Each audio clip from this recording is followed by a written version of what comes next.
ချမ်းသာခြင်းရင်စိတ်ကိုပြင်းလို့တရားကောင်းစဉ်ကိုအဲ့ဒါလိုမှတ်ရမယ်ဗျာ။ဘာတဲ့တော့ချမ်းသာခြင်းလို့ရှိရင်မိမိရဲ့စိတ်ကိုပြင်ရမယ်။စိတ်ကိုပြင်ဖို့လိုသလားဖေဟာလို့မေးရင်အများကြီးလိုတာပေါ့လို့ဖြေရမယ်။ဟုတ်လား။ခုတရားဓမ္မတို့ဦးဇင်းတို့ရဲ့စိတ်ဟာကိုယ့်တဲ့အဆင့်နှိမ့်တဲ့စိတ်တွေနဲ့စာရင်တော့အဆင့်မြင့်တယ်လို့ပြောလို့ရပါတယ်။ဒါပေမဲ့ကိုယ့်တဲ့အဆင့်မြင့်တဲ့စိတ်တွေနဲ့စာမယ်ဆိုရင်တော့အဆင့်နှိမ့်တယ်လို့ပြောလို့မရဘူးလား။အဲ့ဒီအဆင့်နှိမ့်နေတဲ့စိတ်ကိုအဆင့်မြင့်သွားအောင်ပြင်ဖို့မလိုဘူးလား။ဘယ်ချိန်ထိပြင်ရမှာလဲလို့မေးလို့ရှိရင်ယဟန္တာဖြစ်သည့်အထိပြင်ရမှာဟုတ်လား။နှိမ့်ကြတဲ့စိတ်ကနေမြင့်မြတ်တဲ့စိတ်ဖြစ်အောင်ဆိုးတဲ့စိတ်ကနေကောင်းတဲ့စိတ်ဖြစ်အောင်အဆင့်မရှိတဲ့စိတ်ကနေအဆင့်ရှိတဲ့စိတ်ဖြစ်အောင်မိမိရဲ့စိတ်ကိုကြိုးစားပြီးတော့ပြင်ဆင်ကြရမှာဘယ်ချိန်ထိပြင်ရမှာလဲဆိုတော့ခုနကတခါကြီးကပြောတယ်သေတဲ့အထိတယ်နော်သေတဲ့အထိမကဘူးနော်နောက်ဘဝဘဝတိုင်းယဟန္တာမဖြစ်မချင်းစိတ်ရဲ့ပြင်ဆင်မှုလုပ်ငန်းကမပြီးဆုံးဘူးလို့အဲ့ဒါလိုပြောရမယ်ဟုတ်ရဲ့လားအဲ့ဒါလောက်လေးနေတဲ့လုပ်ငန်းစဉ်ကြီးတည့်ရက်လို့သဘောပေါက်ပြီးတော့စိတ်ကိုပြင်ရမယ်ဆိုတော့အခုဆိုးနေတယ်လို့ဆိုလိုတာမဟုတ်ဘူးနော်အခုလည်းပဲကောင်းတဲ့လောက်တော့ကောင်းကြပါတယ်ဒကာကြီးတို့ကောဒကမကြီးတို့ရောဦးဇင်းတို့ရောသို့တော့အဆင့်ဆိုတာက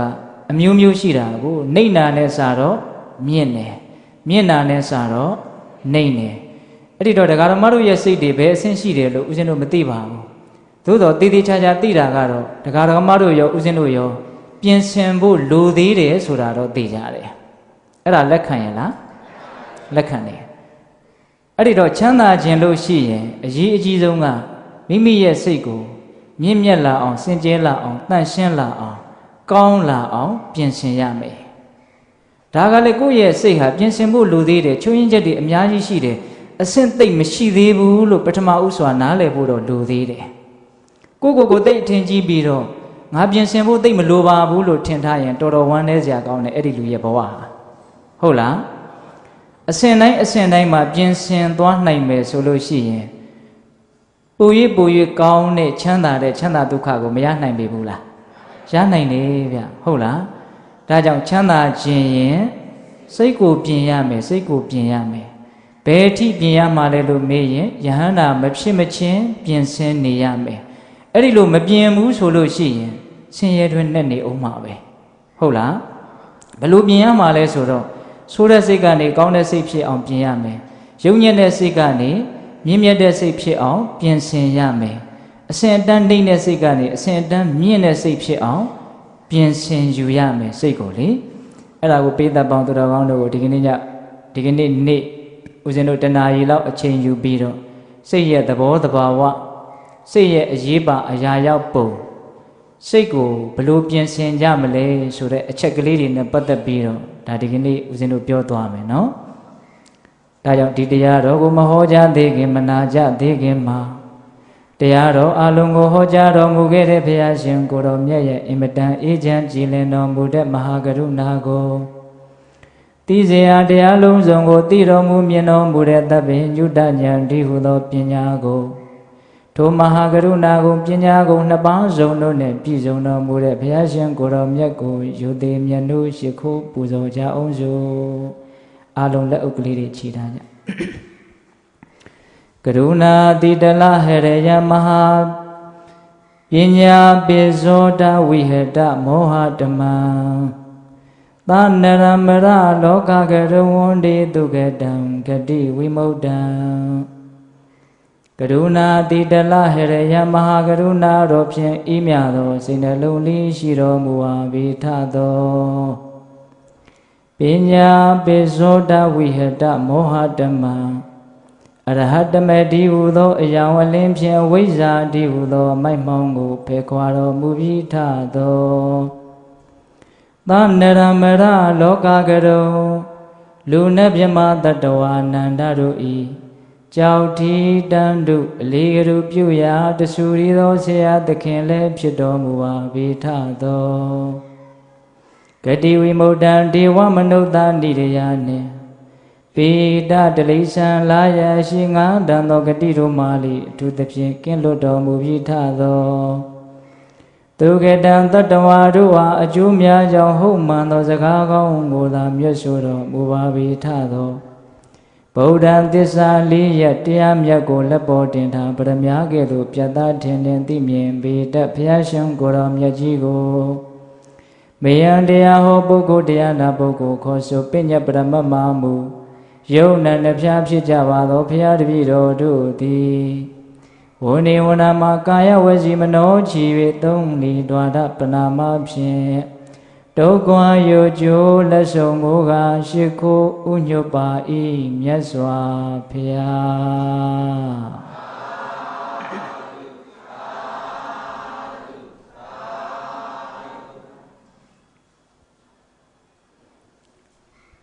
ချမ်းသာခြင်းရင်စိတ်ကိုပြင်းစိတ်ဟာလောကကြီးမှာအရေးအကြီးဆုံးနဲ့အဓိကအကျဆုံးသောအရာလို့ဘေးသက်ပေါင်းသူတော်ကောင်းတို့ထိုက်တလောက်သဘောပေါက်ကြပြီးဖြစ်မှာပါစိတ်ဒေနနိတိလောကောလောကကြီးကိုစိတ်ကခေါင်းဆောင်နေလောကကြီးဟာစိတ်ကြိုးကင်တယ်လို့စိတ်ချေလေတယ်လို့ဖြစ်နေကြတယ်လို့ဒါကိုလည်းပဲကြားဘူးကြတယ်မဟုတ်လားကြားဘူးကြတယ်နော်ဘယ်လိုကြိုးကင်ချေလဲနေတာလဲဆိုတော့ကောင်းတဲ့စိတ်တွေကလောကကြီးကိုကောင်းအောင်ဖန်တီးနေတာမကောင်းတဲ့စိတ်တွေကလောကကြီးကိုမကောင်းအောင်ဖန်တီးနေတာ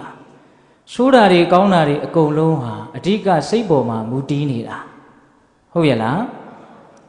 စိတ်ယုတ်မာတွေကလောကကြီးကိုအကြီးတန်းအောင်အယုတ်ဆိုးအောင်ဖန်တီးနေကြတာလောကကြီးမှာဆိုးတာတွေအကုန်လုံးဆင်းရဲတာတွေအကုန်လုံးတို့သည်မကောင်းတဲ့စိတ်တွေကောင်းဆောင်ပြီးတော့အဲ့ဒီမကောင်းတဲ့စိတ်တွေရဲ့အလျော်အားလျော်စွာပြုလုပ်ထားကြတဲ့ကာယကံဝစီကံတွေကြောင့်ဖြစ်ကြတယ်လောကကြီးမှာဆိုးနေတာတွေဒုက္ခရောက်နေတာတွေဆင်းရဲနေတာတွေယုံမာမှုတွေရက်စက်မှုတွေအဲ့ဒီလိုမကောင်းတာတွေအကုန်လုံးဟာဆိုးတဲ့စိတ်ရဲ့အလိုကျပြုထားကြလို့ပြောထားကြလို့မကောင်းတာတွေအကုန်လုံးဖြစ်နေတာတခါကြီးမိုင်မြန်ဉာဏ်ရှိပါတယ်ချက်ထွင်ပြီးတော့စဉ်းစားကြည့်နော်လောကကြီးမှာကောင်းတာတွေအကုန်လုံးချမ်းသာတာတွေအကုန်လုံးအရှင်ပြေတာတွေအကုန်လုံးအဲ့ဒါတွေဟာကောင်းတဲ့စိတ်ရဲ့စီစားမှုအရပြုထားကြလို့ပြောထားကြလို့ကောင်းတာတွေဖြစ်နေတာဟုတ်လားအဲ့ဒီတော့ဆိုးအောင်ဘယ်သူပြုနေတာလဲလို့မေးရင်ဆိုးတဲ့စိတ်တွေကပြုတာကောင်းအောင်ဘယ်သူပြုတာလဲလို့မေးရင်ကောင်းတဲ့စိတ်တွေကပြုတာဟုတ်ရဲ့လားဒါကြောင့်ဦးဇင်းတို့ဒေသနာတော်တွေမှာဆိုးတဲ့စိတ်ကောင်းတဲ့စိတ်တွေဟာလောကကြီးကိုခြေလှယ်နိုင်စွမ်းအားကြီးတယ်ဆိုတာနဲ့ပတ်သက်ပြီးတော့မြတ်စွာဘုရားဟောထားတယ်မနောပုပ္ပင်ကမဓမ္မမနောတိထာမနောမေယမနတ္တာစေပတံနေနာပါတတိဝါကရောတိဝါတတောနံဒုက္ခမနွေတိစက္ကံဝဝဟာတောပရံစိတ်ဟာအရာရာကောင်းဆောင်မကောင်းတဲ့စိတ်တွေနဲ့ပြုကြမယ်ပြောကြမယ်ဆိုလို့ရှိရင်ဒုက္ခတွေဟာတတိတဒန်းကြီးနောက်ကနေပြီးတော့လိုက်လာမှာပဲတဲ့နွားခြေရာရဲ့နောက်ကိုလှဲပင်းရာကြီးအစင်လိုက်တယ်လို့မကောင်းတဲ့စိတ်တွေနဲ့ပြုကြမယ်ပြောကြမယ်ဆိုရင်ဒုက္ခတွေဟာနောက်ကနေပြီးတော့မဆုံးနိုင်အောင်မရေမတွက်နိုင်အောင်လိုက်လာမှာပဲတဲ့ဒါကြောင့်ဒုက္ခတွေအားလုံးဟာမကောင်းတဲ့စိတ်တွေကိုအခြေခံပြီးတော့ပြုထားကြပြောထားကြလို့ဒုက္ခတွေဖြစ်ကြတာမဟုတ်လားဗျနော်အေးဘာကြောင့်ဦးဇင်းတို့ကဒါကိုပြောနေရတာတုံးဆိုတော့စိတ်ကိုပြင်းကျင်စိတ်ပေါက်အောင်မကောင်းတဲ့စိတ်တွေဟာဘလို့ဆိုးတဲ့အကျိုးတွေကိုဖြစ်စေပါတယ်လို့ပထမဦးစွာနားလည်ဖို့မလိုဘူးလားဒါမှမကောင်းတဲ့စိတ်ကနေကောင်းတဲ့စိတ်ဖြစ်အောင်ပြင်သင့်တကူလို့ပို့ပြီးတော့နားလေသဘောပေါက်လာမှာဟုတ်လားဦးဇင်းတို့ကရည်ရွယ်ချက်လေးနဲ့တရားကိုဟောပါတယ်ဗျာအခုဦးဇင်းဒီနေ့လေခွင်းမှာဘာတွေပြောဖို့ရည်ရွယ်ထားတုံးဆိုတော့မကောင်းတဲ့စိတ်တွေဟာအင်မတန်ကြောက်စရာကောင်းတယ်ဆိုတာကိုပြောဖို့ဦးဇင်းရည်ရွယ်ထားတယ်ကောင်းတဲ့စိတ်တွေဟာအင်မတန်အားကိုးစရာကောင်းတယ်အင်မတန်မျက်နှိုးစရာကောင်းတယ်ဆိုတာလေးကိုပြောဖို့ရည်ရွယ်ထားတယ်အဲ့ဒီအချက်နှစ်ချက်ကိုပြောပြီးတော့ကောင်းတဲ့စိတ်ဖြစ်ဖို့မကောင်းတဲ့ဖို့လိုအပ်ပါတယ်ဆိုတာလေးကိုပို့ပြီးတော့သဘောပေါက်စေခြင်းတယ် ဏီကုံးချုပ်အနေနဲ့အဲ့ဒီလိုသဘောပေါက်ပြီးတဲ့နောက်စိတ်ကိုပြင်ဆင်ဖို့လိုအပ်လာပြီဆိုတာကိုသဘောပေါက်လာပြီးတဲ့နောက်အဲ့ဒီစိတ်ကိုဘလို့ပြင်ဆင်ကြမလဲဆိုတာလေးကိုဏီကုံးချုပ်အနေနဲ့ပြောခြင်းတယ်အချက်၃ချက်ပြောသွားမှာနော်မကောင်းတဲ့စိတ်ဟာလောကမှာကြောက်စရာအကောင်းဆုံးအယုတ်ဆိုးဆုံးအကြီးအတန်းဆုံးမကောင်းတဲ့စိတ်ဒီသာလင်လောကမှာတကယ်အဆိုးဝါးဆုံးဆိုတာကိုပြောခြင်းတယ်ကောင်းတဲ့စိတ်ဒီသာလင်အရာရာကိုကောင်းစီတယ်လို့ကောင်းတဲ့စိတ်ရဲ့အစွမ်းကိုဒုတိယပြောခြင်းတယ်ဟုတ်လားအဲ့ဒီလိုပြောလိုက်တော့ပိဋကတ်တို့ဦးဇင်းတို့ရဲ့စိတ်ထဲမှာ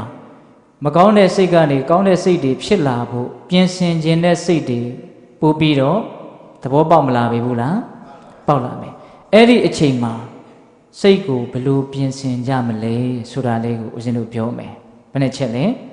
၃ချက်ဟုတ်လားဒါကြောင့်မြတ်စွာဘုရားကမကောင်းတဲ့စိတ်တွေဟာအင်မတန်ဆိုးပါတယ်ဆိုတာနဲ့ပတ်သက်ပြီးတော့ဒေသနာတော်လေးတစ်ရက်ရှိတယ်ဥပမာလေးနဲ့ပြောတယ်ဗျာ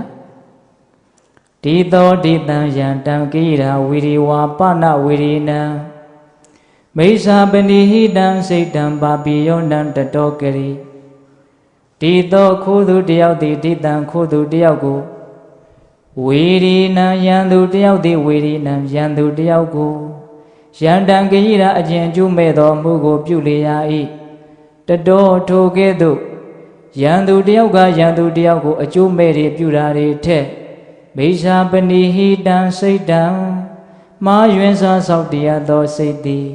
ဝါမကောင်းသောစိတ်တို့သည်ပါပိယောဆင်းရဲအောင်ယုံညံ့အောင်ကရိကရိယပြုနိုင်ပေ၏ဒီဒေသနာတော်လေးအင်မတန်စိတ်ဝင်စားစရာကောင်းတယ်မုံတီးနေတဲ့အချင်းချင်းမုံတီးနေတဲ့ရန်သူတွေတွေ့ကြပြီဆိုလို့ရှိရင်မုံလဲမုံနေတဲ့ရန်သူလဲဖြစ်နေတယ်ဆိုတော့ညှာတာတဲ့သဘောထောက်ထားတဲ့သဘောမရှိဘဲနဲ့တယောက်ကိုတယောက်အကျိုးမဲ့တွေဆင်းရဲဒုက္ခတွေစိတ်ရှိလက်ရှိပေးပြီးတော့တယောက်ကိုတယောက်ဒုက္ခပေးကြမှာပဲဘာဖြစ်လို့တုံးဆိုတော့ရန်သူတွေမုန်းတဲ့လူတွေဖြစ်နေလို့ပေါ့ဟုတ်လားအဲ့ဒီလိုရန်သူတယောက်ကရန်သူတယောက်ကိုဒုက္ခပေးတာထက်မကောင်းတဲ့စိတ်တွေကမကောင်းတဲ့စိတ်ပိုင်ရှင်ကိုပို့ပြီးတော့ဒုက္ခပေးနိုင်ပါတယ်တဲ့ဒါလေးပြောထားဟုတ်လားရန်သူအချင်းချင်းနှိပ်စက်ကြတာတွေထက်မကောင်းတဲ့စိတ်ကြီးကမိမိကိုပို့ပြီးတော့နှိပ်စက်နိုင်တယ်မကောင်းတဲ့စိတ်ကြီးကလောကကိုပို့ပြီးတော့နှိပ်စက်နိုင်တယ်သဘောပေါက်တယ်နော်အဲ့ဒီတော့မြတ်စွာဘုရားကဒီဒေသနာတော်လေးကိုဟောထားတော့ပိဋကတ်တို့ကဉာဏ်ရှိပါတယ်မိမိဘဝမှာတွေ့ကြုံခဲ့ရတဲ့ဒုက္ခတွေတပါးသောသူတွေရဲ့ဘဝမှာတွေ့ကြုံနေကြရတဲ့ဒုက္ခတွေဘာကြောင့်ဖြစ်တယ်လဲလို့စစ်စစ်ပေါက်ပေါက်အရင်ကြကြဝေဖန်ကြည့်မယ်ဆိုရင်အဲ့ဒီမကောင်းတဲ့စိတ်တွေကြောင့်ဖြစ်ကြတာပဲဗျဟုတ်ရဲ့လားအေးဒါကြောင့်မကောင်းတဲ့စိတ်တွေရန်သူတွေထက်ပုံမူ၍ကြောက်စရာကောင်းတဲ့ရန်သူဟုတ်ရဲ့လားရန်သူချင်းချင်းနှိပ်စက်တာတဲ့ဒုက္ခပေးတာတဲ့မကောင်းတဲ့စိတ်ကပို့ပြီးတော့ဒုက္ခပေးနိုင်ပါတယ်တဲ့အဲ့ဒါကိုမြတ်စွာဘုရားကဘလောက်ထိဥပမာနဲ့ပြောထားလဲဆိုလို့ရှိရင်နောက်ထပ်ထင်ရှားတဲ့ဥပမာလေးတစ်ခုထပ်ပြောမယ်မြတ်စွာဘုရားလက်ထက်ကကောသလမင်းကြီးမြတ်စွာဘုရားရဲ့ထံတော်ဘာကိုရောက်သွားပြီးတော့မြတ်စွာဘုရားကိုလျှောက်တယ်အရှင်ဘုရားတဲ့ဒီလူသားတွေဒီတတ္တဝါတွေချမ်းချမ်းသာသာလည်းနေကြကြတယ်ဘေးကင်းရန်ကင်းလည်းနေကြကြတယ်ဒါပေမဲ့တတ္တဝါတွေမချမ်းသာအောင်စိတ်တွေဆင်းရဲအောင်ပူလောင်အောင်အကျိုးမဲ့အောင်ဘယ်လိုစိတ်ဓာတ်တွေကပြုနေတာတော့လို့မြတ်စွာဘုရားကိုမေးတော့အဲ့ဒီမှာမြတ်စွာဘုရားကတကားကြီးအလိုဆန္ဒတွေမကျေနပ်မှုတွေတွေးဝေမိုင်မဲမှုတွေဒီမကောင်းတဲ့စိတ်တွေဟာတတ္တဝါတွေကိုဆင်းရဲအောင်ပင်ပန်းအောင်အကျိုးမဲ့အောင်ပြုနေတာပဲဆိုပြီးတော့ဏီကုံးကျုပ်လေးမှာဂါထာလေးတစ်ပုဒ်မြတ်စွာဘုရားကောသလမင်းကြီးကိုဟောထားတာရှိလောဘောဒေါသောစမောဟစံပုရိတံပါပစေတတံဟိန္တံတိအတ္တတံဗုဒ္ဓံတဇတာရံဝတံဖလံ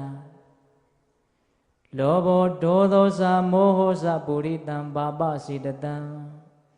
လူချင်းမှုတွေမကျေနပ်မှုတွေတွေ့ဝေမိုင်မဲမှုတွေဆိုတဲ့မကောင်းတဲ့စိတ်ဓာတ်တို့သည်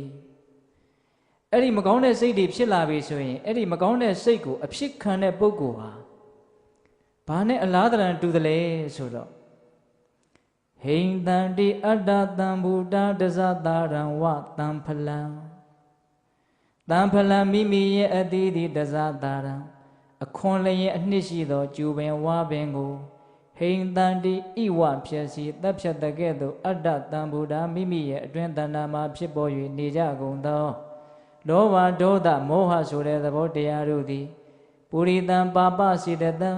ထိုကဲ့သို့သောယုတ်မာသောစိတ်ရှိတဲ့ပုဂ္ဂိုလ်တွေကိုဟိန္တံတိဖြစ်စီတပ်ဖြတ်တတ်ကုန်၏မကောင်းတဲ့စိတ်တွေကိုယ်တဏ္ဍာမှာဖြစ်လာရင်ဘာနဲ့တူတယ်လဲဆိုတော့ဝါသည်သီးပြီဆိုတော့အဲ့ဒီဝါသည်လည်းသီးပြီးရောဝါပင်ဟာတည်တော့တာပဲဟုတ်ရဲ့လားကျူသည်သီးပြီးပြီဆိုရင်အဲ့ဒီကျူပင်ဟာတည်တော့တာပဲအဲ့ဒီဝါသည်ကျူသည်ဟာသူ့ရဲ့မိခင်အပင်ဖြစ်တဲ့ဝါပင်ကျူပင်ကိုအသေးတတ်တယ်လို့မျိုးမကောင်းတဲ့စိတ်တွေမိမိတို့ရဲ့တတိပညာလစ်ဟင်းမှုကြောင့်ဖြစ်ပေါ်သွားတာနဲ့တပြိုင်တည်းအဲ့ဒီပုဂ္ဂိုလ်ရဲ့ဘဝကိုဆင်းရဲအောင်ဒုက္ခရောက်အောင်တပ်ဖြတ်သောနည်းနဲ့တပ်ဖြတ်တတ်တယ်တဲ့ဒါကြောင့်မကောင်းတဲ့စိတ်တွေဖြစ်ရတာဟာဒီဒေသနာတော်အလိုရသေသည်သီးတာဒကမာကြီးတွေမကောင်းတဲ့စိတ်ဖြစ်ရတာဟာဘာဖြစ်တယ်သေသည်သီးတာဗျဒီနေရာမှာသေတယ်ဆိုတာကလည်းပဲအမျိုးမျိုးရှိပါတယ်ဘုံကနေလဲပြီးတော့မလှုပ်နိုင်မရှားနိုင်အသက်ရှူရက်သွားမှသေတာလို့ခေါ်တာမဟုတ်ဘူးလေအဲ့ဒီသေခြင်းကတော့လူတိုင်းနားလေတာဗောဗျဟုတ်လားနောက်ထပ်သေတယ်ဆိုတာအမျိုးမျိုးရှိတယ်ဒီအသက်ဇီဝိတယုံနာခန္ဓာအစဉ်ပြတ်ပြီးတော့ဘဝပြောင်းသွားတယ်နောက်ဘဝတစ်ခုဖြစ်သွားတယ်ဒါလည်းသေတာပါပဲသို့တော့သေခြင်းကအမျိုးမျိုးရှိတယ်သူတော်ကောင်းသက်သေတယ်ဆိုတာလည်းရှိသေးတယ်တဲ့ဟုတ်လားဘာသက်သေတယ်သူတော်ကောင်းသက်သေသွားတာတဲ့သူတော်ကောင်းသက်ကဘာလဲဆိုတော့ဟိရိဥတ္တပတရားဟာသူတော်ကောင်းရဲ့အသက်တဲ့နော်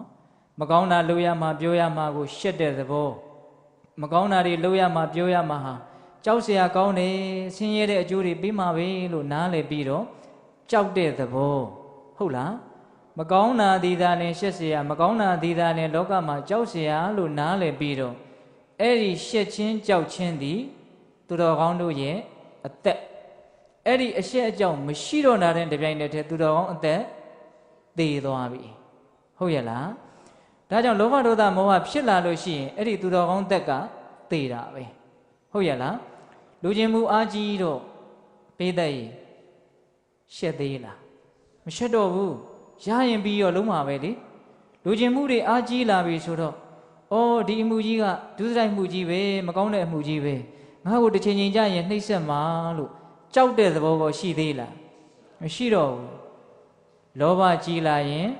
သူတော်ကောင်းသက်လို့ဆိုရတယ်ဟိရိဥတ္တပအရှက်အကြောက်တရားတွေပျောက်သွားတယ်မရှိတော့အဲ့ဒါလိုပဲဒေါသကြီးလာရင်လည်းပဲငါလှုပ်ချင်ရလှုပ်ရရင်ပြီးတာပဲဆိုပြီးတော့ရှက်တဲ့သဘောကြောက်တဲ့သဘောမရှိတော့အဲ့ဒါလိုပဲတွေးဝေမိုက်မဲမှုတွေအကောင်းနဲ့အဆိုးအကြောင်းနဲ့အကျိုးဘာမှခွဲခြမ်းပြီးတော့နားမလည်ဘူးဆိုလို့ရှိရင်လည်းပဲသူတော်ကောင်းသက်ဟာသေဆုံးသွားတယ်ဟုတ်လားဒါကြောင့်မကောင်းတာတွေဖြစ်ရတာဒီမကောင်းတဲ့စိတ်တွေဖြစ်ရတာဒီဒီဒေသနာတော်အလိုရသေသည်သီးတာနော်စောစောကဒေသနာတော်အလိုရကတော့အင်မတန်မုန်းတီးတဲ့ရန်သူတယောက်ကနှိပ်စက်တာတဲ့မကောင်းတဲ့စိတ်တွေကမိမိတို့ကိုဒီဘဝရောနောက်ဘဝရောဆင်းရဲဒုက္ခတွေအမျိုးမျိုးတွေ့အောင်နှိပ်စက်နိုင်စွမ်းရှိတယ်လို့မြတ်စွာဘုရားကတော့မကောင်းတဲ့စိတ်တွေကိုကြောက်စရာတွေပဲလို့နားလည်ပြီးတော့ကြောက်တဲ့စိတ်တွေဖြစ်စေဖို့ဥပမာတွေအမျိုးမျိုးဆောင်ပြီးတော့မပြောဘူးလားပြောတယ်ဦးဇင်းတို့နှစ်ချက်ပြောလိုက်တယ်နော်မကောင်းတဲ့စိတ်သည်မုန်းတီးနေတဲ့ရန်သူချင်းချင်းနှိပ်စက်တာတဲ့ပို့ပြီးတော့နှိပ်စက်နိုင်စွမ်းရှိတယ်မကောင်းတဲ့စိတ်သည်ဖြစ်ပေါ်ခွင့်ပြုလိုက်မယ်ဆိုလို့ရှိရင်ဝါသည်ကျူသည်များသည်ဝါပင်ကျူပင်ကိုအသေးတတ်တယ်လို့မျိုး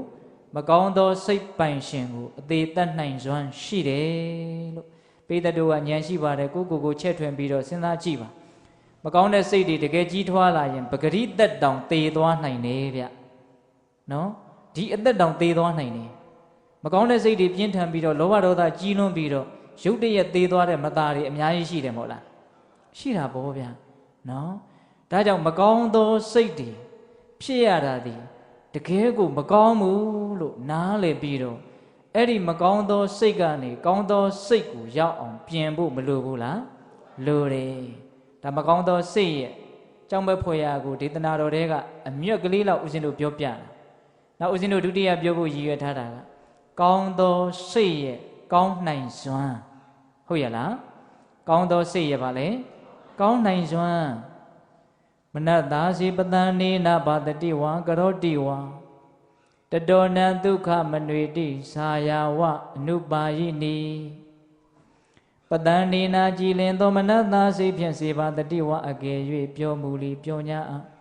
စေကရောတိဝါအကယ်၍ပြုမူလီပြုညာအံကောင်းတဲ့စိတ်ကလေးတွေနဲ့ပြုကြမယ်ပြောကြမယ်စိတ်ကောင်းနှလုံးကောင်းလေးတွေမွေးကြမယ်တန်ရှင်းတဲ့ရိုးသားတဲ့ဖြောင့်မတ်တဲ့စိတ်ကလေးတွေနဲ့လှုပ်ကြကင်ကြမယ်ဆိုလို့ရှိအဲ့ဒီပုဂ္ဂိုလ်ရဲ့နောက်ကိုချမ်းသာဒုက္ခဟာတတိတန်းကြီးလိုက်နေမှာပါတဲ့နော်ကောင်းတဲ့စိတ်ကလေးတွေခေါင်းဆောင်ပြီးတော့ကောင်းတဲ့စိတ်ကလေးတွေအရင်ခံပြီးတော့ပြောကြမယ်ပြုကြမယ်ဆိုရင်ချမ်းသာဒုက္ခဟာ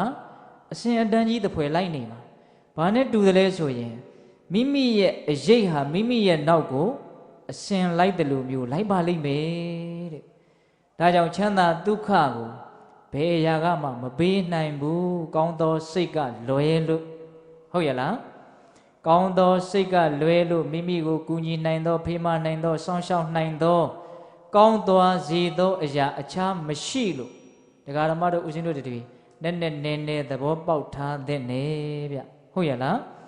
ကောင်းသောစိတ်ကလွယ်လို့အခြားကိုယ်ကိုကူညီဖေးမစောင့်ရှောက်ကောင်းသွားစေမဲ့အရာအခြားမရှိနော်မြတ်စွာဘုရားကဘယ်လောက်ထိတင်စားပြီးတော့ပြောထားလဲဆိုရင်နောက်ထပ်ဒေသနာလေးအကျဉ်းချုပ်နာဓမ္မာတာပိတာကိရာအင်ဂျီဝါပိစညာတကသမ္မာပဏိဟိတံစိတ်တံတေယသောနံတတောကရေတံဒုက္ခံထိုမိမိလိုချင်နေတဲ့ချမ်းသာဒုက္ခတည်းဟုသောအကျိုးတရားကိုမာတာမိခင်သည်နာကိရာထပြုလို့၍မပေးနိုင်ကုန်ပိတာဖခင်သည်လည်းပဲနာကိရာထပြုလို့၍မပေးနိုင်ကုန်အင်ကြီးပြီးမိခင်ဖခင်ပြည်သူရှင်တို့မှာတမျိုးဖြစ်ကုန်သောညာတကာပြီးရွှေမျိုးသားချင်းချစ်ကျွမ်းဝင်ကြတဲ့မေတ္တာရှိကြတဲ့မိတ်ဆွေပေါင်းတင်တို့သည်လည်းပဲနာကိရာထပြုလို့၍မပေးနိုင်ကုန်တကယ်ချမ်းသာစေချမ်းသာမှာတကယ်ကောင်းတာတွေကိုအမေကလည်းမပေးနိုင်ဘူးအဖေကလည်းမပေးနိုင်ဘူးမေတ္တာရှိကြတဲ့မိတ်ဆွေပေါင်းတဲ့ချစ်ချမ်းဝင်တဲ့ပုဂ္ဂိုလ်တွေကလည်းမပေးနိုင်ဘူးတဲ့သမ္မာပဏိဟိတံစိတ်တံတေယသောနံတတောကရေ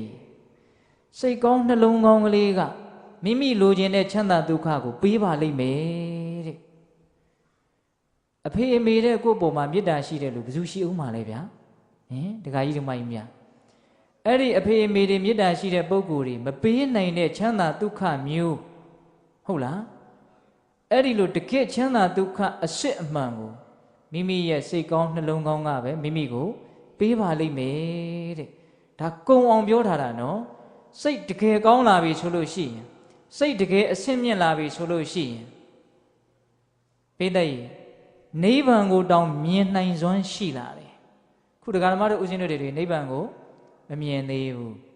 နိဗ္ဗာန်ကိုမမြင်သေးတော့ချမ်းသာစေချမ်းသာမှန်ကိုမမြင်သေးတော့ဒီချမ်းသာဒုချမ်းသာရောင်ကိုပဲချမ်းသာစေချမ်းသာမှန်ထင်ပြီးတော့လောဘတွေကြီးကြတယ်လူချင်းမှုတွေများလာတယ်လူချင်းတဲ့အတိုင်းမဖြစ်တဲ့အခါမကျေနပ်မှုတွေဖြစ်လာတယ်လူချင်းမှုရဲ့ဖြည့်ဆည်းပေးမဲ့အရာကိုတားဆီးလာပြီဆိုရင်အဲ့ဒီအတားဆီးတွေကိုဖျက်ဆီးပြစ်မယ်ဆိုပြီးတော့ဒေါသတွေမကြီးကြဘူးလားဒေါသတွေကြီးတယ်ဆိုတာလောဘတွေကြီးလို့ကြီးတာဗျအကြောင်းမဲ့ဒေါသဖြစ်တာမဟုတ်ဟုတ်လားဒေါသသဘောလေးကိုနှုတ်ကလေးနဲ့တူတူလေးရွတ်ကြည့်ပါအလိုမကြတာဗါတဲ့တော့အလိုမကြတာအလိုမကြတာကိုဘာခေါ်မလဲဒေါသတိတိကျကျစဉ်းစားတာအလိုမကြတာအလိုဆိုတာမရှိဘူးဆိုရင်မကြတာဆိုတာရှိနိုင်မှာမလားအစာတဲ့ကိုကစားအလိုဆန္ဒမရှိဘူးဆိုရင်အလိုဆန္ဒမပြည့်ဝလို့ဖြစ်ရတဲ့ဒေါသဖြစ်ကိုမဖြစ်ဘူးဟုတ်လားအဲ့ဒီတော့အလိုဆန္ဒတွေရှိနေသေးသမျှအလိုကြခြင်းအလိုမကြခြင်းဆိုတာတွေရှိနေအောင်မှာပဲဆိုလိုတာကလောဘတွေရှိနေသေးသမျှဒေါသတွေကြီးနေရအောင်မှာပဲ ဒေါသတွေကြီးနေရသေးသမျှဒုက္ခတွေရောက်နေရအောင်မှာပဲစိတ်ဟာမပင်မပန်းမသက်မသာဖြစ်နေအောင်မှာပဲဒါကြောင့်ဦးဇင်းတို့ကျမ်းဂန်နေတဲ့ကတော့ဒေါသဟာအနာယောဂနဲ့တူတယ်တဲ့မနေ့ကဦးဇင်းတော်တော်ပြင်းပြင်းထန်ထန်ကျမ်းမာရေးဖောက်ပြန်တယ်တကိုယ်လုံးကြည့်လိုက်တယ်ဘယ်နာလေးမှကောင်းတာမတွေ့ရဘူးဘယ်နာလေးမှသက်သာတဲ့သဘောမရှိဘူးအနာယောဂနော်ဒကာကြီးမိုက်မြဒေါသကိုအနာယောဂနဲ့မြတ်စွာဘုရားဥပမာပေးတယ်အမှတ်ရမိတယ်သိကောင်းတဲ့ဥပမာပဲဒေါသဖြစ်နေတဲ့အခါမကြည်မနှက်ဖြစ်နေတဲ့အခါဘဝမှာဘာတွေပဲရှိဘာတွေပဲဖြစ်နေအဲ့ဒီအချိန်မှာတော့တကယ့်ကိုဆင်းရဲတုံးဆင်းရဲကြီးဖြစ်နေတာပဲအလိုမကြတာဖြစ်နေတဲ့အချိန်မှာဘာတွေဖြစ်နေတယ်ဆင်းရဲတာတွေဖြစ်နေတာဗျာဟုတ်ရလားဒါကြောင့်ဒကာဓမ္မတို့ဦးဇင်းတို့တွေကနိဗ္ဗာန်ကိုမမြင်သေးတော့ဒီချမ်းသာတူချမ်းသာရောင်ကြီးကိုပဲချမ်းသာသေးချမ်းသာမှထင်ပြီးတော့အကောင်းထင်ပြီးတော့နေတယ်အဲ့ဒီတော့လောဘတွေကြီးလာတယ်လောဘတွေကြီးလာတော့ဒေါသတွေကြီးလာတယ်စိတ်ရဲ့ဆင်းရဲမှုပူလောင်မှုတွေဖြစ်လာတယ်အမှန်မမြင်ဘူးဗျာအမှန်မမြင်တော့အကောင်းထင်တယ်အဲ့ဒါအဝိဇ္ဇာပေါ့နော်အကောင်းထင်လာတော့တခါတည်းဓာတိုက်လိုချင်မှုတန်းဖြစ်လာတယ်အဲ့ဒါလောဘဖြစ်လာတယ်လိုချင်တာတွေကရတာလည်းရှိတယ်မရတာလည်းရှိတယ်ဘယ်ဟာကများမယ်ထင်လဲမရတာကများမယ်အလိုမကျတာတွေများတယ်လို့ဝန်ခံလိုက်တာပေါ့ဟုတ်ရဲ့လားအေးအဲ့ဒီတော့ဒေါသတွေဖြစ်လာတယ်မောဟလောဘဒေါသဆရာကြီးကတော့မောဟပဲဗျနော်တခါကြီးမိုက်များထားပါတော့အဲ့ဒါလို့စိတ်ဓာတ်တွေနှိမ့်ကျနေတဲ့အချိန်မှာနိဗ္ဗာန်ကိုမမြင်နိုင်ဘူးစိတ်ဓာတ်တွေတကယ်မြင့်လာပြီအည်အသွေးရှိလာပြီအမှန်တွေမြင်မာများလာပြီစိတ်ဓာတ်တွေဖြူရှင်လာပြီတန်ရှင်းလာပြီဆိုရင်နောက်ဆုံးနိဗ္ဗာန်ကိုမြင်မယ်ခန္ဓာရဲ့အပြစ်ကိုမြင်မယ်ခန္ဓာဟာဆင်းရဲပဲဆိုတာတကယ်သိမယ်တကယ်သိလာတာနဲ့တပြိုင်နက်တည်းလိုချင်မှုဟာတကယ်နည်းလာမယ်လိုချင်မှုနည်းလာတာနဲ့တပြိုင်နက်တည်းအလိုမကျဘူးဆိုတာတွေဟာနည်းလာမယ်လိုချင်တာတွေများနေသေးသမျှကြိုးစားအထောက်မှုတွေများမယ်ကြိုးစားအထောက်မှုတွေများလာတာနဲ့တပြိုင်နက်တည်းအခက်အခဲတွေအကျက်အတဲတွေခလုတ်တွေဆူညောင်းတွေဆိုတာတွေအများကြီးဖြစ်လာမယ်သဘောပေါက်တယ်နော်အေးဒါကြောင့်ကောင်းတဲ့စိတ်ကလေးကိုအခြေခံလိုက်ရတာဟာဘလောက်ကောင်းလဲဆိုတာလေးကိုပုံပေါ်အောင်ပြောနေတာဦးသိန်းကတော့အမြင့်ဆုံးကိုတက်ပြီးတော့ပြောရနေတာနော်အခုစကားကစိတ်တကယ်ကောင်းလာပြီစိတ်တကယ်မြင့်မြတ်လာပြီဆိုလို့ရှိရင်တကယ်ဖြူစင်လာပြီဆိုလို့ရှိရင်ဘာကိုတောင်မြင်နိုင်တယ်နိဗ္ဗာန်ကိုတောင်မြင်နိုင်တယ်အရိယာဆိုတာနိဗ္ဗာန်ကိုမြင်တဲ့ပုဂ္ဂိုလ်တွေကိုအရိယာလို့ခေါ်တာဟုတ်ဗျခင်ဗျားတို့ကျုပ်တို့ကနိဗ္ဗာန်ကိုတခါမှမမြင်ဘူးသေးတော့အာယုံမပြုတ်ဘူးသေးတော့ဘာလို့ခေါ်တယ်ပုထုဇဉ်လို့ခေါ်တာနိဗ္ဗာန်မမြင်သေးတော့နိဗ္ဗာန်မြင်လောက်အောင်စိတ်ကလည်းမဖြူစင်သေးတော့ပုထုဇဉ်နဲ့ဗျာပုထုဇဉ်ဆိုတာဘာပြောတာတော့ညင်နွမ်းတဲ့စိတ်တွေအများကြီးဒင်ပြည့်ကြက်ပြည့်ယာနှုံးပြည့်ဖြစ်နေတာကိုပုထုဇဉ်လို့ခေါ်တာအဲ့ဒါကိုများဂုံယူပြီးတော့ဒုက္ခပုထုဇဉ်ပဲဟဲ့ဖြစ်အောင်မှာပဲလို့တခါတလေလေပြောမိတာပေါ့ဟုတ်လားအေးအဲ့ဒီတော့စိတ်တကယ်ဖြူလာပြီဆိုတော့အရိယာဆိုတာကိုကစားဖြူစင်ခြင်းလို့အဓိပ္ပာယ်ရတာမဟုတ်လားအေးစိတ်တကယ်ဖြူလာပြီစိတ်တကယ်အဆင့်မြင့်လာပြီဆိုရင်နိဗ္ဗာန်ကိုမြင်ပြီးတော့လောကရဲ့အမှန်တရားတွေကိုမြင်ပြီးတော့စိတ်ဓာတ်တွေမြင့်ပြီးတော့ဆင်းရဲဒုက္ခတကယ်ငြိမ်းသွားကြတယ်ဒါကြောင့်စိတ်တွေဖြူစင်ရတာစိတ်တွေကောင်းရတာဟာလောကမှာအကောင်းဆုံးပဲလို့နားလည်ဖို့မလိုဘူးလားစိတ်တွေတကယ်ဆိုးရတာဟာစိတ်တွေတကယ်ရုပ်ရတာဟာလောကမှာတကယ်အဆိုးဆုံးပဲလို့မြင်ဖို့မလိုဘူးလားအေးအဲ့ဒီလိုဆိုလို့ရှိရင်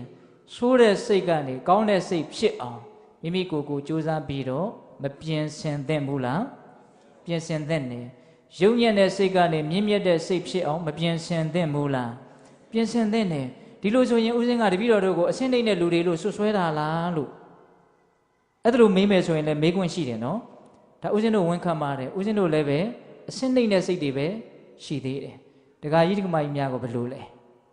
အဆင့်မြင့်တဲ့တအားမြင့်တဲ့စိတ်တွေဖြစ်ပြီလားအဲ့ဒါလို့ဆိုရင်ပြင်ဖို့လိုသေးတယ်လို့ဝန်ခံတာပေါ့အေးအဲ့ဒီလို့ဆိုရင်ပြင်ဖို့လိုတယ်ဆိုတာတော့သေချာသွားပြီဟုတ်ရဲ့လားသူကြပါစို့ခန္ဓာကိုယ်မှာမပြေလည်ဘူးတဏှာနာကျင်ကြိုက်ခဲနေတယ်တခုခုဖြစ်နေတယ်ဘယ်သွားမှာတော့စေကံသွားရမှာပေါ့ကိုကောင်းအောင်မပြင်တတ်တော့လို့ပြင်လို့မဖြစ်တော့လို့ဆရာဝန်ဆရာမတွေကိုကျုပ်ခန္ဓာကိုယ်ကိုပြင်ပေးပါအောင်ဗျာအဲ့တော့ဟိုကနားလေလေနားလေတော့ gain ငါကလည်းဓာလိုက်တော့ပြင်လို့ဖြစ်မှာမဟုတ်ဘူးဆို စေထိုးတန်ထိုးစားတန်စားစေးပေးတန်ပေးပြီးတော့ခန္ဓာကိုယ်ကိုဘာလို့ပေးလိုက်တော့ပြင်ပေးလိုက်တယ်အချိန်တန်တော့ကောင်းသွားရောအမြဲတမ်းပြင်နေရတယ်နော်ရုပ်ပိုင်းဆိုင်ရာခန္ဓာကိုယ်ကြီးဟင်ဆရာဝန်ဆေးကန်းတွေကိုသွားမှပြင်တာလို့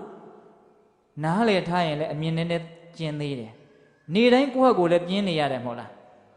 မနဲ့လင်းလာတော့အညစ်အကြေးတွေကိုသုတ်သင်ပေးရတယ်မပြင်မဲမစင်မဲထားလို့ဖြစ်မလားဗျအေးပြီးတော့ဘာဖြစ်တော့အစာကျွေးရတယ်နော်ပြီးတော့အဝတ်ကောင်းကောင်းဆင်းရတယ်ဘာလို့တုံးဆိုတော့ဒီခန္ဓာကိုယ်အရှင်ပြေအောင်လို့ပြင်ပေးနေရတယ်နော်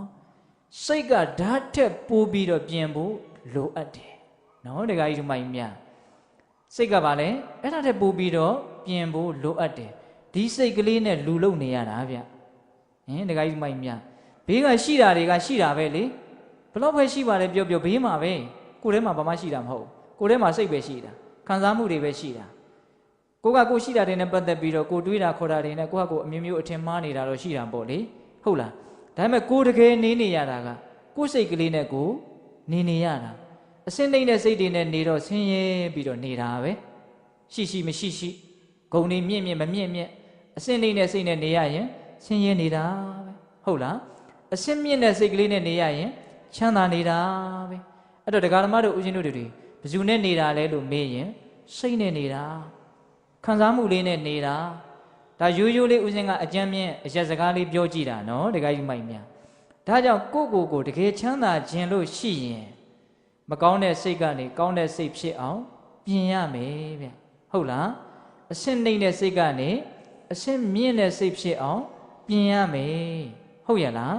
အေးအဲ့ဒီလိုပြင်တဲ့အပိုင်းကိုဦးဇင်းတို့အခုတရားရဲ့တတိယပိုင်းရောက်လာပြီနော်မကောင်းတဲ့စိတ်တွေရဲ့ကြောက်မဲ့ဖွယ်ရာကလေးတွေကိုဒေသနာတော်လေးတွေထုတ်ပြီးတော့ဦးဇင်းပြောခဲ့တယ်နော်ကောင်းတဲ့စိတ်ရဲ့တကယ်မျက်နှိုးဖွယ်ရာ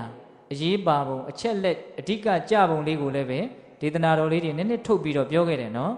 အေးအခုဘာကိုပြောမယ်စိတ်ကိုဘယ်လိုပြင်ကြမလဲဆိုတာလေးနဲ့ပတ်သက်ပြီးအဲ့ဒါကြတော့ဦးဇင်းတို့ကဘာပြောချင်တော့ဆိုတော့ပိဿတုကြားဖို့ပါလေပန္တိတတာမဏေဆိုတာလေဟုတ်လားဇလန်းတွေကတော့ကြားဘူးနေတာဆိုတော့ဦးဇင်းတို့ကအကျေပြောနေစရာမလိုဘူးလို့ထင်ပါတယ်ကတ္တပမြတ်စွာဘုရားလက်ထက်ကမဟာဒုတ်ဆို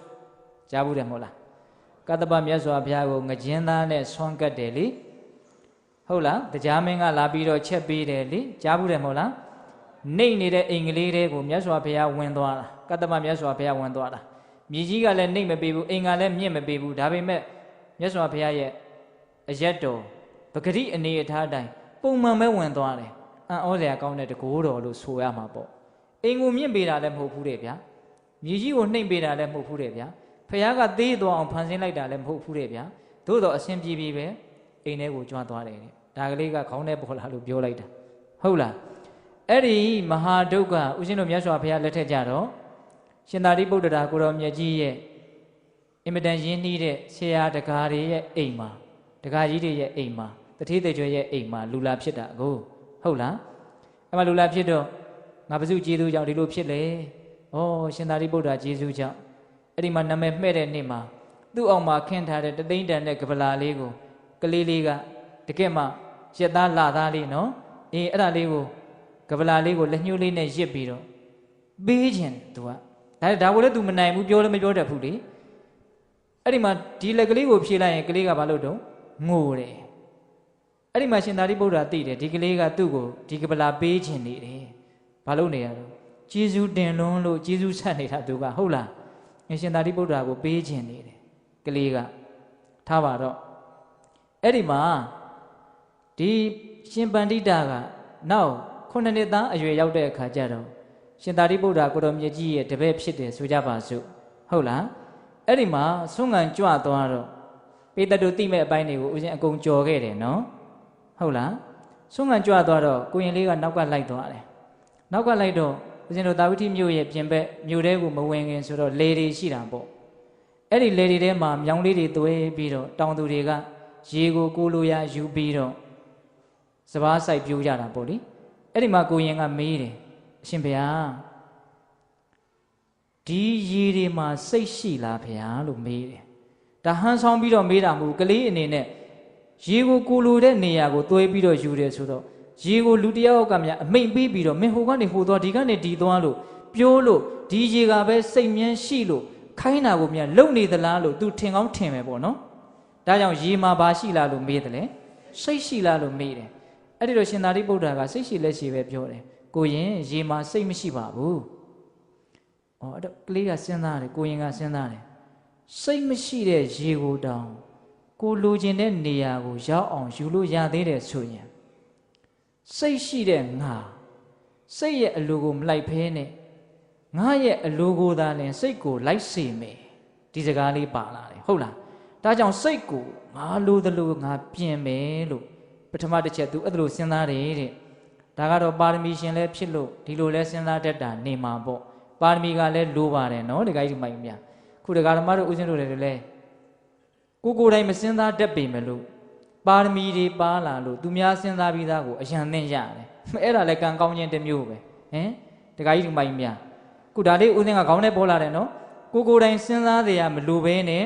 သူများစဉ်းစားထားတာကိုအယံသင့်မရဘူးလားကိုယ်တိုင်ပံကာတီထွင်စရာမလိုဘဲနဲ့ပံကာရဲ့အရာတာကိုအခုဘာဖြစ်နေတော့ခံစားနေရတယ်ကိုယ်တိုင်မီးလုံးတီထွင်စရာမလိုဘဲနဲ့မီးရဲ့အယောင်အလင်းကိုခံစားနေရတယ်ဒါလည်းကံကောင်းတယ်လို့ပြောလို့မရဘူးလားအဲ့ဒါလည်းပါရမီပါတာပဲဟုတ်လားဒကာကြီးမမြအဲ့ဒါလည်းပါရမီပါတာပဲနော်အေးအခုကိုရင်ကဘာတော့စိတ်မရှိတဲ့ရေကိုတောင်ကိုလိုရာကိုယူလို့ရတယ်ဆိုရင်ငါရဲ့အလိုကိုစိတ်ကိုလိုက်စေမယ်စိတ်ရဲ့အလိုကိုငါမလိုက်ဘူးလို့အဲ့လိုစဉ်းစားတယ်အဲ့ဒါနဲ့ကိုရင်ကလေးနဲ့တဲ့အတွေးခေါ်တွေတွေးတာဆိုတော့မျက်နှာကလည်းတော်တော်တီသွားမှာပေါ့နော်အဲ့ဒါနဲ့မြို့ထဲရောက်တဲ့အခါကျတော့မြို့အစွန်အဖျားမုတ်ဆိုးတွေရှိတယ်အဲ့ဒီမုတ်ဆိုးတွေကအဲ့ဒီခေတ်ကတော့လေးတွေမြားတွေနဲ့သားကောင်လိုက်တာကိုဗျအဲ့ဒီမှာသူတို့ရဲ့မြားတံလေးတွေကိုလိုရာကိုဖြောင်းဖြောင်းတန်တန်စိုက်နိုင်အောင်မြားတံကဖြောင်းဖို့လိုတယ်လေအဲ့တော့ဝါးချမ်းတွေကိုစိတ်ပြီးတော့လှုပ်ထားတဲ့ပဂတိမြားတံကမဖြောင်းသေးဘူးနည်းနည်းလေးတော့ကွေးကောက်မှုလေးရှိတယ်အဲ့ဒီကောက်မှုနဲ့ပြစ်လိုက်ရင်လိုတဲ့နေရာကိုမရောက်နိုင်ဘူးအဲ့ဒီတော့ဒီဝါးတံကိုမီးပြပြီးတော့အပူပေးပြီးတော့မျက်လုံးတစ်ဖက်မှိတ်ပြီးတော့တိတိကျကျကြည့်ရတယ်ဖြူးဖြောင်းနေတယ်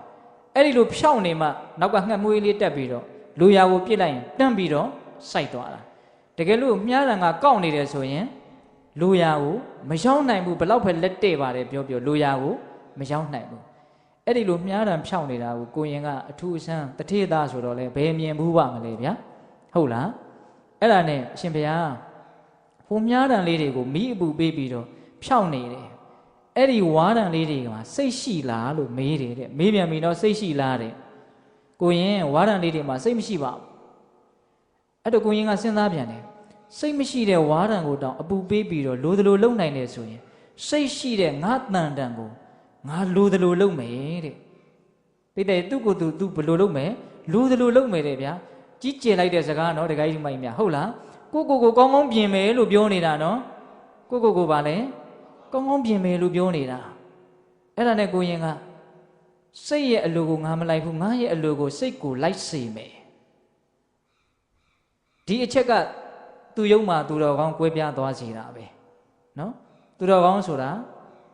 မိမိကစိတ်ရဲ့အလိုကိုမလိုက်ဖဲနဲ့စိတ်ကိုယ်သာလည်းမိမိရဲ့အလိုလိုက်အောင်လုံနိုင်သွားကြတဲ့ပုဂ္ဂိုလ်တွေကိုသူတော်ကောင်းလို့ခေါ်တာပဲအဲ့ဒီလိုမလုံနိုင်မင်းနဲ့မိမိရဲ့အလိုကိုစိတ်ကမလိုက်ဖဲနဲ့စိတ်ရဲ့အလိုကိုသာလည်းမိမိကအမြဲတမ်းလိုက်နေရတယ်ဆိုရင်တော့ဘာဖြစ်မလဲပြုံးမှဖြစ်မယ်ဟုတ်လားတခါကြီးမိုင်းများအေးအဲ့ဒီမှာကိုရင်ကအဲ့ဒါဒုတိယချက်ဆက်စဉ်းစားရင်လည်းသွားပြန်ရောအဲ့ဒါနဲ့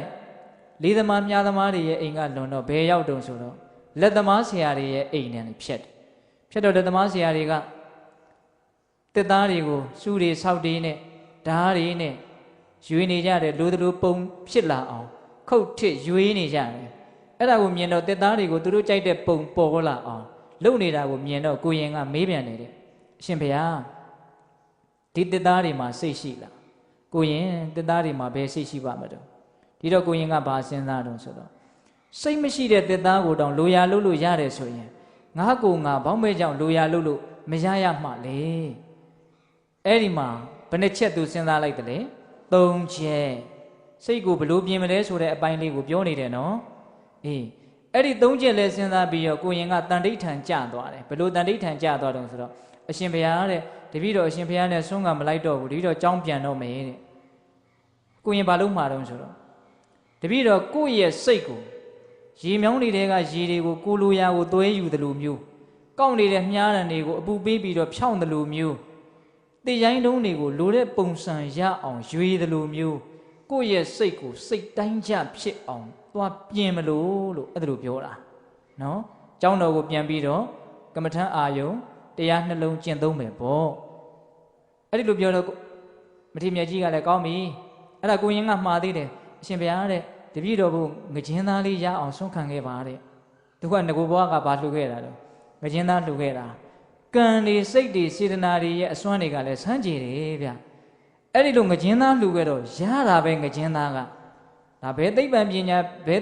ညာရှင်ရဲ့ပစ္စည်းနဲ့မှတိုင်းတာလို့တွက်ချက်လို့စုံစမ်းလို့ထောက်လှမ်းလို့မရနိုင်ဘူးဗျအဲ့ဒါဘာခေါ်မလဲကမ္မဝိပါကောအာစိန်တေယော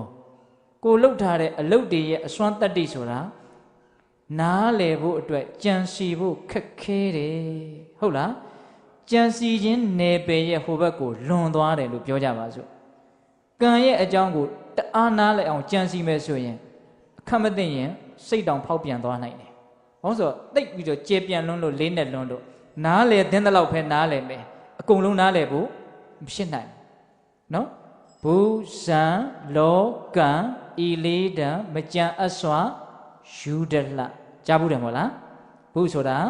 မြတ်စွာဘုရားနဲ့ပတ်သက်ပြီးတော့ဘုရားရဲ့အစွမ်းတွေအင်မတန်ကြီးကျယ်တယ်ပါရမီတွေအကြီးအကျယ်အထွတ်ထိပ်ရအောင်ဖြည့်ခဲ့တာဆိုတော့အကျိုးတရားတွေကအင်မတန်ဆန်းကျယ်အင်မတန်ပြည့်စုံအင်မတန်လုံလောက်နေတော့ကိုယ့်ရဲ့တထွာတမိတ်ဉာဏ်လေးနဲ့ဖြစ်မှဖြစ်နိုင်မှာမလားလို့ဘုရားနဲ့ပတ်သက်ပြီးတော့စဉ်းစားမယ်ဆိုရင်နားမလည်တဲ့အချက်တွေအများကြီးရှိဇံစိတ်ဆွမ်းအားကြောင့်ရလာတဲ့ဇံတရားနော်အဲ့ဒီဇံတို့ရဲ့အကြောင်းကိုစဉ်းစားမယ်ဆိုရင်လေကိုမမှီတဲ့အတွက်ကြောင့်အကုန်လုံးနားလည်ဖို့မလွယ်ပါဘူးဘူဇံလောဆိုတာဗာလေလောကကြီးရဲ့အကြောင်းဘယ်ကနေစဖြစ်လာဘာတွေတော့ဘာတွေတော့ဟာဂျိုးတွေနက္ခတ်တွေတာယာတွေကျဲဘာတွေတော့တတ္တဝါတွေကဘာတွေတော့လောကကြီးဘလို့တော့ကဲစဉ်းစားသမ်းဟင်ဒီကမာကြီးတွေညံနဲ့ငုံမိရလားမငုံမိဘူးအဲ့ဒါကိုကမသိဘဲနဲ့ပေးတီးပြီးတော့ထိုင်းပြီးတော့စဉ်းစားနေမယ်ဆိုရင်အဖြေရနိုင်မှာမလားမရနိုင်ဘူးမြတ်စွာဘုရားလက်ထက်ကတကားတယောက်ကအဲ့ဒါလိုပဲစဉ်းစားဘူးတယ်စဉ်းစားရင်းနဲ့သူဘာလုပ်တုံဆိုတော့သူအတွေးတွေလွန်တာပေါ့လေလွေရင်းနဲ့တာဝတိမြို့ရဲ့ပြင်ဘက်ကရေကန်တကန်သားမှာသူစိတ်ပြက်ပြက်နဲ့ထိုင်နေတဲ့ထိုင်တော့အဲ့ဒီနာမှာကြာရွက်ကလေးတွေကြာဘူးလေးတွေလည်းရှိတယ်အဲ့ဒါကိုသူစိုက်ကြည့်နေတော့စစ်သားတွေစစ်တပ်တွေရှေ့တုန်းကမင်းကြီးမင်းသားတွေဝတ်ထားတဲ့အဝတ်မျိုးနဲ့ပေါ့လေဟုတ်လားအင်္ဂါ၄ပါးရှိတဲ့စစ်တပ်ကြီးကအဲ့ဒီကြာဘူးကြာစတွေရတဲ့ဝင်သွားတာတဲ့သူမျက်စိနဲ့မြင်လိုက်တယ်မြင်လိုက်တော့သူကစဉ်းစားတယ်မဖြစ်နိုင်တာကြီးနော်ငါယူမြဲယူသွားပြီလားမသိနော်ကြာဘူးကြာဆွဲတွေတဲ့ကိုပါတော့အင်္ဂါ၄ပါးနဲ့ပြည့်စုံတဲ့စစ်တပ်ကြီးဝင်သွားတဲ့အဲ့ဒါနဲ့သူတော်တော်လန့်သွားတယ်ငါဘာတွေတွေးမိလို့ပါတော့ငါတကယ်လဲတကယ်မြင်လိုက်တာအဲ့ဒါနဲ့သူကလူတွေကိုပြောတယ်သူ့ရဲ့မိတ်ဆွေပေါင်းတဲ့တွေကိုဟဲ့ငါယူမြဲသွားပြီလားမသိဘူးကြာဘူးကြာဆွဲတွေတဲ့ကိုအင်္ဂါ၄ပါးနဲ့ပြည့်စုံတဲ့စစ်တပ်ကြီးဝင်သွားတာငါမြင်လိုက်တယ်အဲ့တော့ဘေးကလူတွေကလည်းဘယ်နာလဲတော့သေကြတဲ့မင်းကြောင်သွားပြီပေါ့ဒီခေတ်စကားနဲ့ဆိုအဲ့ဒါကြောင်သွားတာမဟုတ်ဘူးအဲ့ဒါတကယ်ဝင်သွားတာတဲ့အဲ့ဒါမြတ်စွာဘုရားဟောထားတာရှိတယ်အတူဓာတွေနဲ့တာဝရိန်ဓာတွေနဲ့စစ်ဖြစ်ပြီးတော့နော်အဲ့ဒါအတူဓာနတ်တွေကရှုံးပြီးတော့အဲ့ဒီကြာဘူးကြာတဲ့တွေကိုဝင်သွားတာကိုရောင်ဖြောက်ပြီးတော့ဝင်သွားတာဟိုကလူတွေမမြင်အောင်လို့အဲ့ဒီလိုဖြောက်ပြီးတော့ဝင်သွားတာအဲ့ဒါကိုသူမြင်လိုက်တာဆိုလိုတာကဥသိန်းကဘာပြောချင်တာတော့လောကကြီးဆိုတာကျေပြတ်ပါတယ်နဲ့နဲပါတယ်ဟုတ်လားကိုသိနိုင်တာလေးတဲ့အစပေါင်းများစွာမသိနိုင်တာတွေဟာအများကြီးရှိပါတယ်နော်ကိုသိပြီးတော့အထင်မကြီးကြဖို့ပေါ့အထင်သေးဖို့ပြောတာမဟုတ်ဘူးနော်ကိုပမာဏကိုနားလေဖို့ပြောတာစကားတွေအများကြီးဘေးတွေထွက်ကုန်ပြီဥသိန်းသိတယ်ဟုတ်လားဘူဇံလောကံဤလေးတံမကြံအစွာယူတယ်လားဒါလောကအကြောင်းပြောနေတာနော်နောက်ကံဆိုတာကခုနတုန်းကအရာပေါ့အခုပါလေကိုရင်လေးကဘာသားနဲ့စားကျင်တာလို့မှားလိုက်တာလေငကျင်းသားနဲ့စားကျင်တာရခဲ့တယ်မဟုတ်လားရခဲ့တယ်ထားပါတော့တူတူပြောကြပါစို့ကိုရင်ကအကြောင်းပြန်ပြီးတော့တရားအထုတ်တယ်တိရွက်ကြွေတန်လေးငှက်အော်တန်လေးမှမကြားရအောင်တရားမင်းနဲ့နမကြီးလေးပါစောင့်ရှောက်ရတယ်လို့ဆိုတယ်ဘုံရှင်ကံရှင် ပိဋကဘာရှင်ဘုံရှင်ကံရှင်ဆိုတော့ဘုံတွေကံတွေကဘယ်နာတွေကမြန်သွားပြီးတော့တူးပြီးတော့ယူလာတာလေဘယ်သူတွေကမြန်တောင်းလာတာလေအဆိုင်ခဲကြီးလားဘာကြီးလဲညာကြီးလဲလို့အဲ့ဒါလိုမြန်စဉ်းစားနေသလားအဲ့လောက်တော့အဆင့်နှိမ့်မယ်မထင်ပါဘူးဟဲ့တခါကြီးတမိုင်မြဘုံဆိုတာပုံညဆိုတဲ့တရားကနေဆင်းသက်လာတာဟုတ်လားပုံညဆိုတာဗာလေပုံညဆိုတာကုသိုလ်ကောင်းမှုကိုပြောတာကောင်းတဲ့စိတ်တွေနဲ့လှုပ်ထားတာကိုပုံညဘုံကံနော်တဲ့ပြောရရင်ကောင်းတဲ့စိတ်ကလေးတွေနဲ့ပြုသမျှပြောသမျှကြံသမျှဒီအဲ့ဒါဘုံကံပဲနော်ဘုံကံကြီးခြင်းလွယ်လွယ်လေးဟုတ်လားခုလောလောဆယ်စိတ်ကောင်းနှလုံးကောင်းမွေးလိုက်တောက်လျှောက်ဘုံကံရှိလာတယ်လောလောဆယ်စိတ်ယုံမှမွေးလိုက်တာနဲ့ပြန်တဲ့ဘုံကံလုံးဝမရှိတော့တခါကြီးမိုက်မြအဲ့တော့သူတစ်ချိန်လုံးကပြုတ်ခဲ့တဲ့ဘုံကံအခုလာပြီးတော့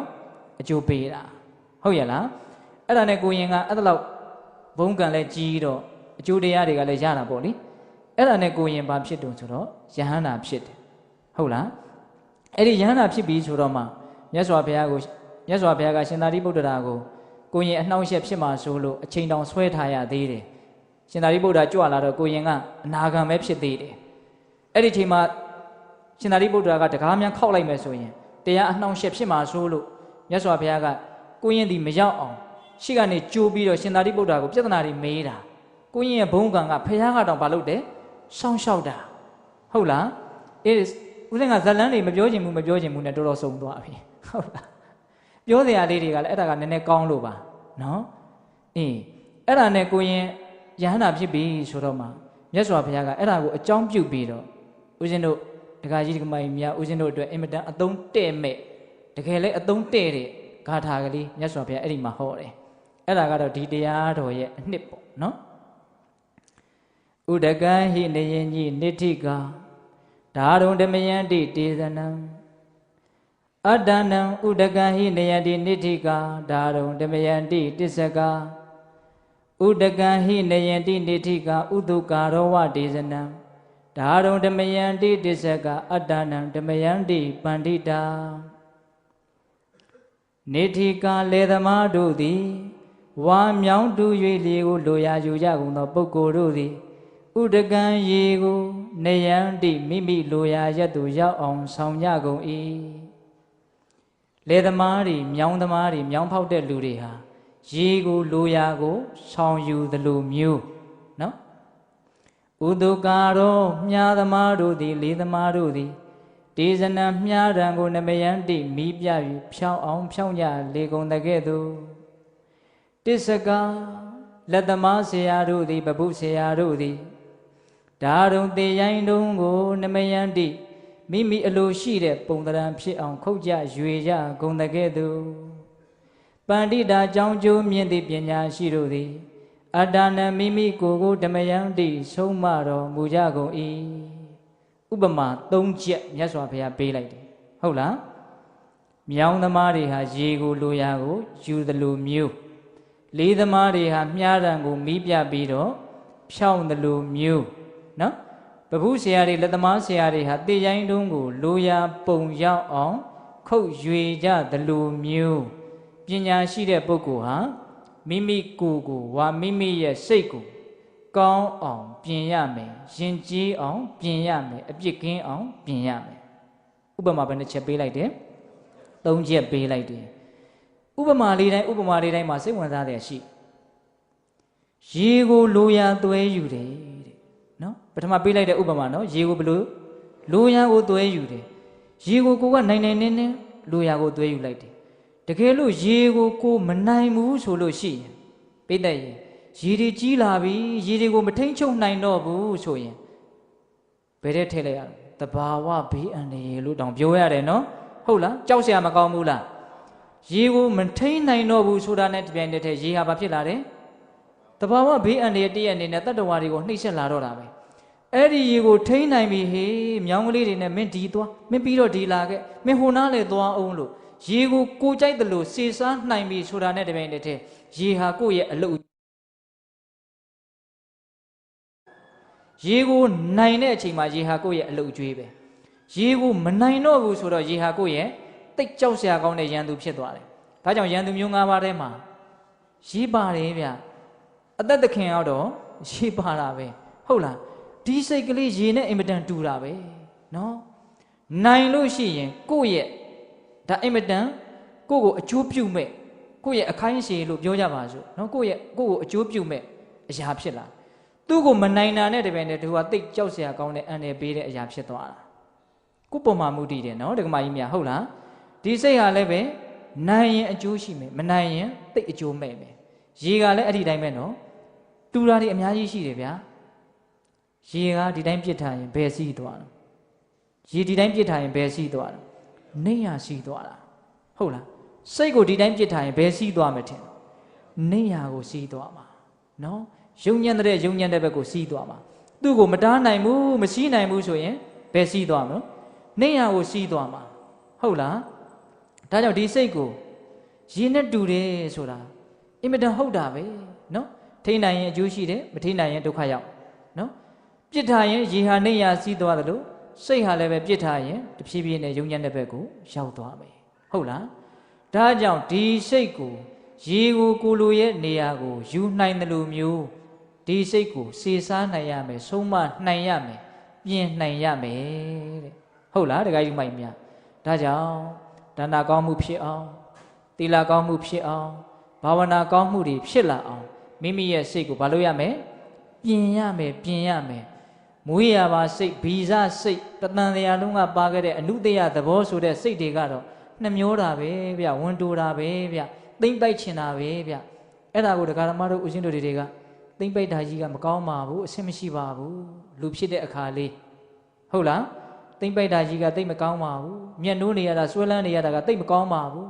စွန့်လွတ်တာတွေအများအကျိုးရှိအောင်လုပ်တာတွေကအဆင့်မြင့်ပါတယ်အဲ့ဒါတွေကသိမ့်မြင့်မြတ်ပါတယ်လို့နားလည်ပြီးတော့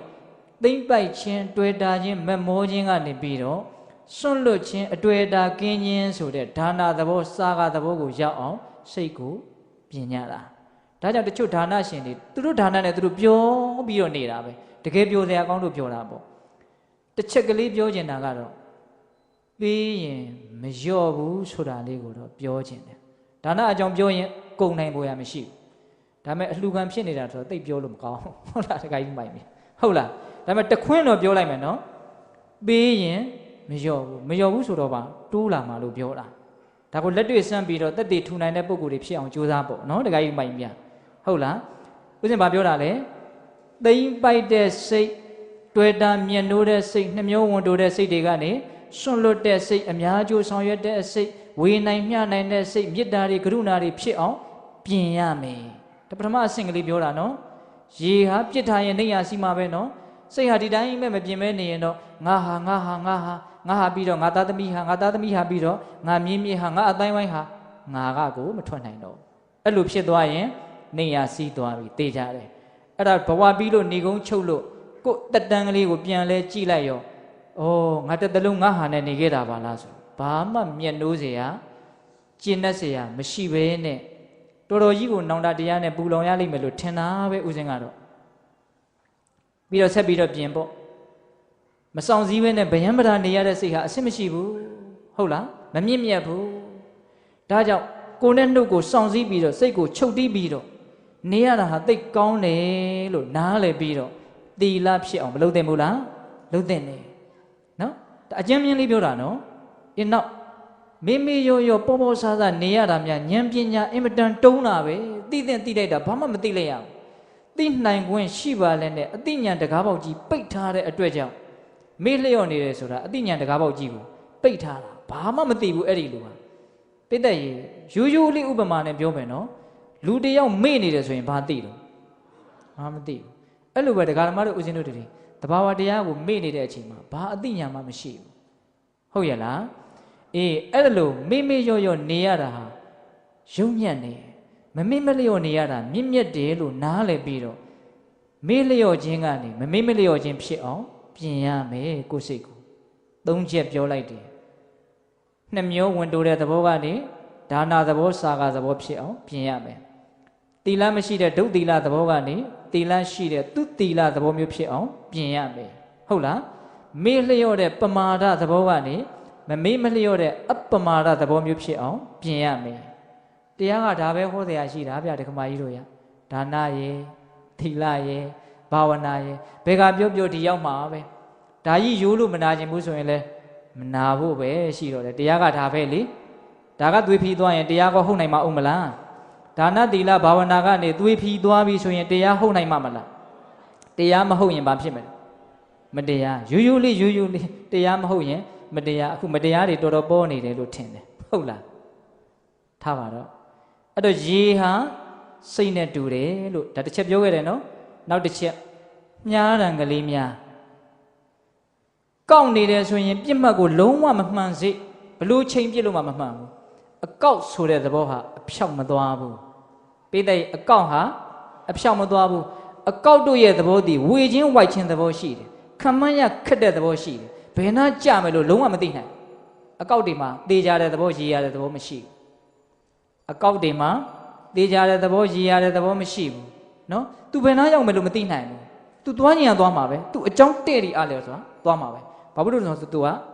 အကောက်ကြီးပဲဟုတ်လားအဖြောင်းတို့သည်သာနဲ့အဖြောင်းသွားတဲ့သဘောရှိတယ်အဖြောင်းတို့သည်သာနဲ့တေးကြတဲ့သဘောရေရတဲ့သဘောရှိတယ်ဒီဆိုဒီတန်းရောက်တယ်ဟိုဆိုဟိုတန်းရောက်တယ်ဘာဖြစ်လို့တော့ तू ကအဖြောင်းကိုဟုတ်လားဒီစိတ်ဟာလည်းအဲ့ဒီတိုင်းပဲကောက်နေလို့ကတော့ကိုလိုချင်တာရကိုမရဘူးနော်ဒါကြောင့်တရားအထုတ်တယ်ဆိုရင်အတ္တိထောစအမာယာဝီမကောက်ကြည့်ရဘူးမစင်းလဲရဘူးအဲ့ဒီအည်သွေးရှိကိုရှိရသစ္စာတရားဆိုတာအဖြောင့်အမှန်လေးဗျာဟုတ်လားဖြောင့်သောမှန်သောသစ္စာတရားကိုသိခြင်းရင်ဖြောင့်သောမှန်သောစိတ်ဓာတ်နဲ့ရှာမှဖြောင့်သောမှန်သောသစ္စာတရားကိုသိဟုတ်ရဲ့လားဒါကြောင့်အကောက်တို့သည်လူရင်းပြစ်မှတ်ကိုဘယ်တော့မှမှန်ရိုးထုံးတာမရှိဘူး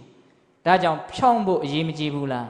အရေးကြီးတယ်စိတ်ကောက်ကြီးနဲ့တော့ချမ်းသာကိုမရနိုင်ဘူးလို့ပြောတာမြားကောက်ကြီးနဲ့တော့ပြစ်မှတ်ကိုမတည့်ပါဘူးဟုတ်လားအဲ့ဒီလိုပဲစိတ်ကောက်ကြီးနဲ့တော့ချမ်းသာဒုက္ခကိုမရနိုင်ဘူးစိတ်ဖြောင့်လို့ဖြစ်တာလေမိမိရည်ရွယ်ထားတဲ့ပန်းတိုင်ကိုရောက်နိုင်တယ်ဒါကြောင့်ကောက်သောစိတ်ကို